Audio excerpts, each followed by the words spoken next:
American Psycho by Bret Easton Ellis.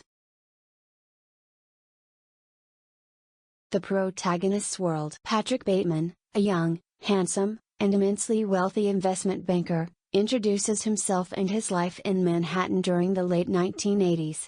He is obsessed with status, meticulously detailing the business cards, designer suits, and exclusive restaurant reservations of himself and his peers. His narrative is a shallow catalog of consumer products and superficial observations, establishing a world devoid of genuine emotion or connection. A life of empty rituals. Bateman's daily existence is a cycle of vapid routines. His life consists of grueling workouts at exclusive gyms, expensive meals with his equally shallow fiancée Evelyn and their social circle, and nights at the trendiest nightclubs.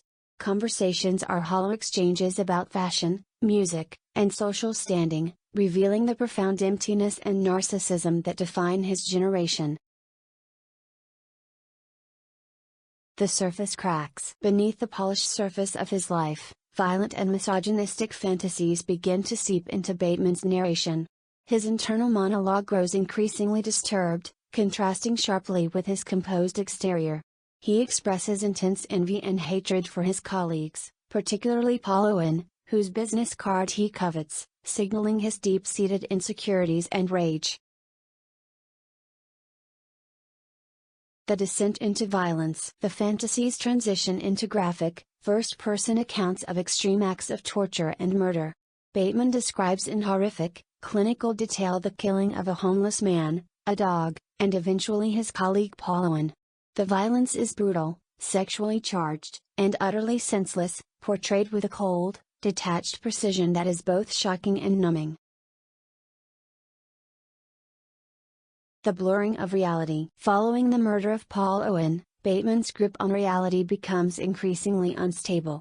He engages in bizarre and paranoid behavior, attempting to cover his tracks while also leaving obvious evidence. He experiences hallucinations and inconsistencies, such as an ATM machine telling him to feed it a stray cat, leaving the reader to question whether the murders are actually happening or are elaborate fantasies.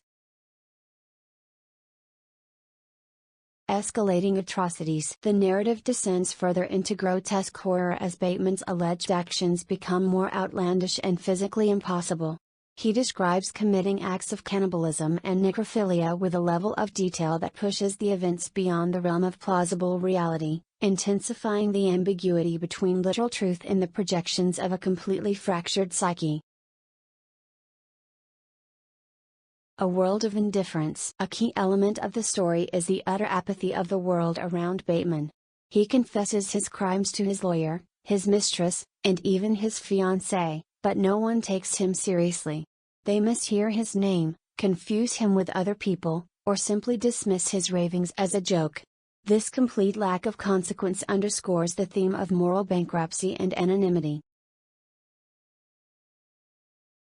The unraveling mind. Bateman's psychological state deteriorates completely. He is plagued by paranoia, believing he is being followed and that his crimes will be discovered, even as everyone continues to ignore him. His narrative becomes more fragmented, jumping between extreme violence, lengthy critiques of pop music albums, and obsessive descriptions of material goods. The implosion. The narrative structure itself begins to collapse.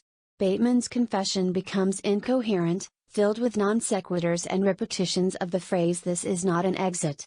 He is trapped in a hell of his own making, but it is a hell that may exist entirely within his head, invisible and irrelevant to the superficial world he inhabits.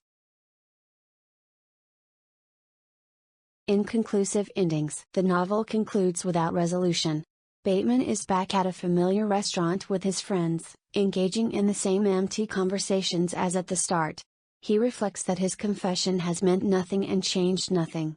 The final message is one of profound emptiness, suggesting that in a world obsessed with surfaces, even the most horrific inner life has no meaning or impact. A chilling and brutal satire, American Psycho uses its unreliable narrator to expose the utter emptiness and moral vacuum of 1980s yuppie culture.